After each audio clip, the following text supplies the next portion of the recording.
लश्कर का भरम देख रहे हैं और जिल्ले इलाही के करम देख रहे हैं। ताकत का नशा अक्ल पे हावी है तुम्हारी, तुम देख न पाओगे जो हम देख रहे हैं। एक दिन अपनी किसी मजदूर की तरह अपनी दिन भर की दिहाड़ी लेकर के बाजार जाइए और अपने बच्चों के लिए राशन खरीदिए, तब पता चलेगा कि महंगाई कम हो रही है या नहीं हो रही है। यवतमाल का वो दाभड़ी गांव जहां 20 मार्च 2014 को वो किसानों के साथ चाय पर चर्चा करने गए थे, उसी यवतमाल में पिछले 6 महीने में 132 किसानों ने आत्महत्या की है। मेरा बहुत भावुकता के साथ देश के प्रधानमंत्री से सवाल है कि इन उजड़ते हुए मकानों और बेघर होते हुए घरों को देख करके आपको नींद कैसे आती है, आप सो कैसे पाते हैं? 83 मिनट 71 बार थपथपाई गई मेज, 14,417 शब्दों का बजट भाषण और उस बजट में अपने लिए राहत तलाशती मिडिल क्लास की हैरत ज़दा आंखें। सभापति महोदय, मेरे हाथों में जो दस्तावेज है, दरअसल ये देश के किसानों, गरीबों, मजदूरों की उम्मीदों का स्मारक है। ऐसा लग रहा है जैसे वित्त मंत्री महोदया ने बजट नहीं तैयार किया है, बल्कि प्रधानमंत्री जी की मन की बात का संकलन तैयार किया है। टूटा हुआ लश्कर का भरम देख रहे हैं, टूटा हुआ लश्कर का भरम देख रहे हैं और जिल्ले इलाही के करम देख रहे हैं। ताकत का नशा अक्ल पे हावी है तुम्हारी, तुम देख न पाओगे जो हम देख रहे हैं। वित्त मंत्री महोदया ने इस बजट में महंगाई पर सिर्फ 10 शब्द बोला है। जिस देश में टमाटर 100 रुपए किलो बिक रहा हो, सभापति महोदय मेरा टाइम पॉज करें और बार बार इंटरप्ट करने को या तो मना करें। हाँ बोले, कृपया बोले। सभापति महोदय, वित्त मंत्री महोदया ने इस बजट में महंगाई पर सिर्फ 10 शब्द बोले हैं। जिस देश में टमाटर 100 रुपए किलो बिक रहा हो, उस देश की वित्त मंत्री के पास बजट में महंगाई पर बोलने के लिए सिर्फ 10 शब्द है। डीजल, पेट्रोल, आटा, चावल, दाल, सब्जी की महंगाई का तो कोई जिक्र ही नहीं। सावन चल रहा है तो प्याज और लहसुन का दाम पूछना तो शायद पाप होगा। मैंने तो यह भी सुना है कि वित्त मंत्री जी जो चीज खुद नहीं खाती हैं, उसके दाम से उनका कोई लेना देना नहीं होता। लेकिन इस बार बजट पेश करने के लिए पार्लियामेंट आने से पहले वित्त मंत्री जी ने दही और चीनी खाई थी। अब तो उनसे यह पूछा जा ही सकता है कि उन्हें दही, दूध और चीनी का रेट तो इन दिनों पता ही होगा। क्या उसे सस्ता करवाएंगी या नहीं सस्ता करवाएंगी? अगर पता है तो कृपया सस्ता करवाइए, क्योंकि इसी चीनी ने अमेठी में एक मंत्री महोदया का राजनीतिक कैरियर कड़वा कर दिया। सभापति महोदय, अपने शीश महलों में बैठे हुए सरकार के सांसद और मंत्री कह रहे हैं कि महंगाई कम हो रही है। संसद की कैंटीन से बाहर निकल करके एक चाय का कप खरीदिए, तब समझ में आएगा कि महंगाई कम हो रही है या बढ़ रही है। किसी एक दिन अपनी किसी मजदूर की तरह अपनी दिन भर की दिहाड़ी लेकर के बाजार जाइए और अपने बच्चों के लिए राशन खरीदिए, तब पता चलेगा कि महंगाई कम हो रही है या नहीं हो रही है। यहां बैठ करके बड़ी बड़ी बातें करना आसान है। ये चूनर धानी धानी भूल जाते, ये पुरवा की रवानी भूल जाते, जो आकर 4 दिन गांव में रहते तो सारी लंतरानी भूल जाते। सभापति महोदय, इलेक्टोरल बॉन्ड खरीदने के नाम छुपाने वाली सरकार, इलेक्टोरल बॉन्ड खरीदने वालों के नाम छुपाने वाली सरकार इन दिनों आम के ठेला लगाने वालों के नाम जानना चाहती है। मुझे तो होटलों, ढाबों या आम के ठेलों पर नेम प्लेट लगवाने वालों से पूछना है कि कभी खून की बोतल पर देखा है किसी का नाम लिखा हुआ? मुझे पूछना है कि क्या कोरोना के दौरान अपनी उखड़ती हुई सांसों के लिए ऑक्सीजन तलाशने वाले किसी इंसान ने ऑक्सीजन लाने वाले किसी इंसान से पूछा था कि ऑक्सीजन लाने वाला इंसान हिंदू है या मुसलमान है?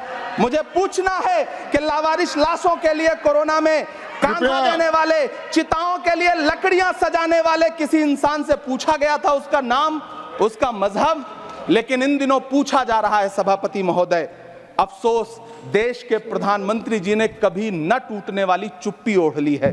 सभापति महोदय, जनता ने 63 सीटें कम क्या कर दी, ये सरकार तो अमृतकाल का नाम लेना ही भूल गई। ये भूल गई है अमृतकाल को, ये भूल गई है मनरेगा को, ये भूल गई है मौलाना आजाद नेशनल फेलोशिप को, ये भूल गई है मणिपुर को, ये भूल गई है महाराष्ट्र को। मुझे गर्व है कि मैं राज्यसभा में महाराष्ट्र का प्रतिनिधित्व करता हूं।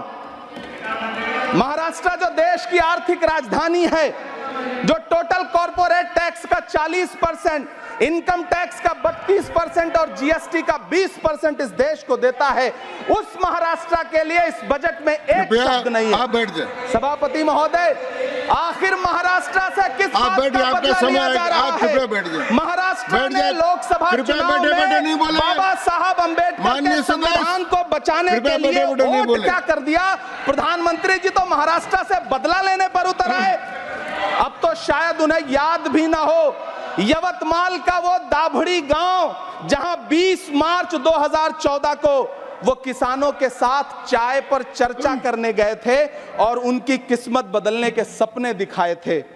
उसी यवतमाल में पिछले 6 महीने में 132 किसानों ने आत्महत्या की है। सभापति महोदय, महाराष्ट्र में हर महीने 209 किसान आत्महत्या कर रहे हैं। राज्य सरकार द्वारा सौंपा गया आंकड़ा बताता है कि 1 जनवरी से 31 मई के बीच 1046 किसानों ने आत्महत्या की है। लेकिन अफसोस, इस बजट में महाराष्ट्र के किसानों के लिए कुछ भी नहीं है। किसानों से चिढ़ी हुई सरकार ने बजट में किसानों के एमएसपी की लीगल गारंटी नहीं दी। लेकिन याद रखिएगा, जो किसान का नहीं वो हिंदुस्तान का नहीं। सभापति महोदय, मुझे वित्त मंत्री जी से पूछना है कि वो जो कुछ साल पहले 100 स्मार्ट सिटी बनाने का ढोल पीटा गया था, सुना है उस ढोल में पानी भर गया है, इसीलिए आपने उसका नाम बदल करके सिटीज ऑफ ग्रोथ हब्स रख दिया है। अच्छा है, नाम बदलने का खेल खेलते रहिए। आपकी कई सरकारें तो इसी वजह से चल रही हैं। इस सरकार को पढ़े लिखे लोगों से दिक्कत है सभापति महोदय, इसीलिए इस सरकार ने यूजीसी का बजट 66% कम कर दिया है। वाह री सरकार। सभापति महोदय, मैं वित्त मंत्री जी के संज्ञान में लाना चाहता हूं कि किशनगंज में एएमयू सेंटर के पास 224 एकड़ जमीन है। यूपीए सरकार ने सोनिया गांधी जी की अगुवाई में 136 करोड़ रुपए एएमयू किशनगंज सेंटर के लिए सेक्शन किए थे। लेकिन आपकी सरकार ने पिछले 10 साल में उस 136 करोड़ में से सिर्फ 10 करोड़ रुपया रिलीज किया है। 1.5 करोड़ की आबादी वाला सीमांचल बेहतर शिक्षा के लिए उस सेंटर की बाट जोह रहा है। मेरा आपसे सवाल है कि इस सेंटर का बाकी पैसा आप कब रिलीज करेंगे? मुझे उम्मीद है वित्त मंत्री महोदया जवाब जरूर देंगी। सीमांचल उसी बिहार में आता है जिसकी बैसाखी के सहारे आपकी सरकार चल रही है। वहां के लोगों को एम्स की जरूरत है। महानंदा और कोसी से होने वाली बाढ़ की तबाही को रोकने के लिए बांध बनाइए, सीमांचल के साथ सौतेला व्यवहार बंद करिए। इकोनॉमिक कॉरिडोर बनाने से किसी राज्य का विकास नहीं होगा, विकास होगा स्वास्थ्य और शिक्षा के बुनियादी मुद्दों के लिए बजट देने पर। सभापति महोदय, एक तरफ तो इस बजट में पीएम आवास योजना के तहत 3 करोड़ अतिरिक्त मकान देने की घोषणा है और दूसरी तरफ लखनऊ के अकबर नगर में 1280 वो मकान हैं जिन्हें रिवर फ्रंट बनाने के नाम पे बुलडोजर से जमींदोज कर दिया गया।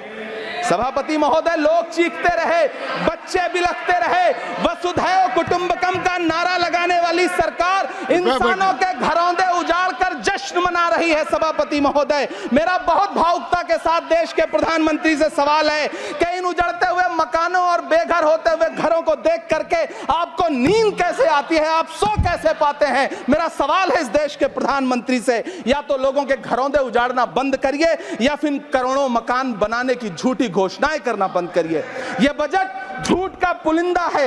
यह बजट आपके पिछले साल के बजट का कट कॉपी पेस्ट है। यह बजट हमारे चुनावी घोषणा पत्र की नकल करने की एक बेईमान कोशिश है। लेकिन कहावत है ना कि नकल के लिए भी अकल चाहिए। मेरे हाथ में एक तरफ न्याय पत्र है जो हमारा है और दूसरी तरफ अन्याय पत्र है जो आपका है।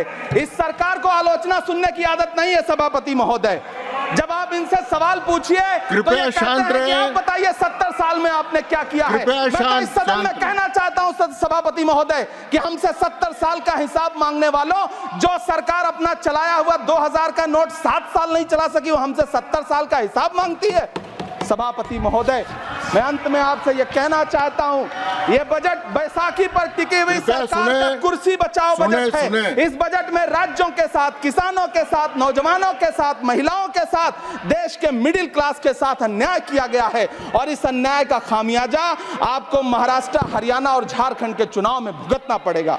सभापति महोदय, इस सरकार ने नोटबंदी लगाकर देश की आम जनता की पूंजी कृपया छीन ली। बैठे बैठे नहीं बोले, गब्बर सिंह कृपया। टैक्स लगा करके छोटे व्यापारियों के कारोबार छीन लिए, पेपर लीक करवा करके युवाओं की आंखों से नौकरी के सपने छीन लिए, अग्निवीर लाकर देश के जवानों की उम्मीदें छीन ली, बुलडोजर लगाकर लोगों के आशियाने छीन लिए, महंगाई लाकर देश की जनता की थाली से निवाले छीन लिए और नारा लगाया कि हम तो सेवक हैं, 18-18 घंटे काम करते हैं। इन्हीं लोगों के लिए किसी ने शेर कहा है कि जो सच और झूठ में दूरी है वो दूरी समझते हैं, सियासी हाकिमों की हम भी मजबूरी समझते हैं, वो अपना हक समझते हैं निवाला छीन लेने को, डकैती को बहुत से लोग मजदूरी समझते हैं। हमें पता है कि कैसी मजदूरी की जा रही है। सभापति महोदय, मैं यहाँ खड़ा होकर के अंत में आपसे कहना चाहता हूं कि इस बजट में तमाम राज्यों के साथ अन्याय किया गया है,